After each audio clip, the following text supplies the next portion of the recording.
আজকে আমরা এখানে কর্মসূচি পালন করবো একদিন সারাদিন। তারপরে থেকে যদি আমাদের দাবি মানা না হয়, আজকে যদি আমাদের দাবি মানা না হয়, পরবর্তীতে আমরা আরো কঠোরতম কঠোর পরিস্থিতিতে যেতে বাধ্য হবো।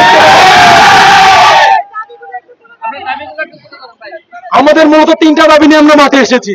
প্রধান এবং প্রথম যে দাবিটা হচ্ছে সেটা হচ্ছে আমাদের সিডিসি কন্টিনিউয়াস ডিসচার্জ সার্টিফিকেট, যেটি হচ্ছে আমাদের বৈদেশিক জাহাজে চাকরি করার জন্য প্রথম এবং প্রধান পন্থা। দ্বিতীয় যে দাবিটা আছে সেটা হচ্ছে আমাদের বাংলাদেশের যে ইঞ্জিন সেক্টর গুলো রয়েছে, সেই ইঞ্জিন সেক্টরে আমাদেরকে উপসহকারী প্রকৌশলী পদে জব দিতে হবে। এবং 3 নম্বর যে দাবিটা রয়েছে, আমাদের শিক্ষার মান উন্নয়ন করতে হবে। আমরা এই তিনটা দাবি নিয়ে 2009 সালের পর থেকে মাঠে আছি এবং বিগত 2 মাস যাবত আমাদের ক্যাম্পাস গুলো তালা, মন্ত্রণালয়ের চোখে গিয়ে এগুলো চোখে পড়ে না, মন্ত্রণালয়ের চোখে গিয়ে পড়ে না। তারা বলেছে তারা নাকি আমাদের অভিভাবক। কই অভিভাবক তো আমাদের জন্য মাঠে নামে নাই। আমরা চাই আমাদের অভিভাবকরাও আমাদের সাথে আসুক। যদি আমরা আমাদের দাবি হাসিল না করতে পারি, পরবর্তীতে আমরা আরো কঠিন পরিস্থিতিতে যেতে পারবো।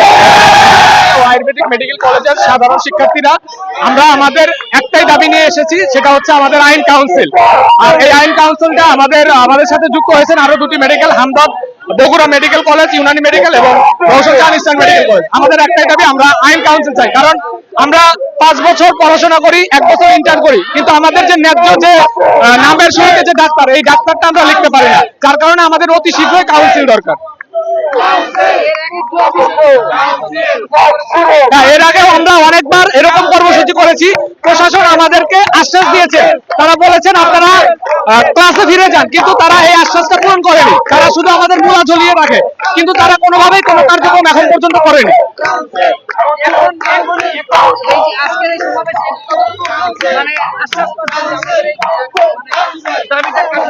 আমরা আসলে এখন আর আশ্বাসে বিশ্বাসী না, আমরা লিখিত ডকুমেন্ট চাই। আমরা একটা অর্ডিন্যান্স তারা যেন একটা অর্ডিন্যান্স জারি করে অতি শীঘ্রই। আর আমরা এই আশ্বাসের উপর ভরসা করে আন্দোলন থেকে ফিরে যাব না। আমরা যতক্ষণ পর্যন্ত না অর্ডিন্যান্স জারি হবে, ততক্ষণ পর্যন্ত আমাদের আন্দোলন চালিয়ে যাব।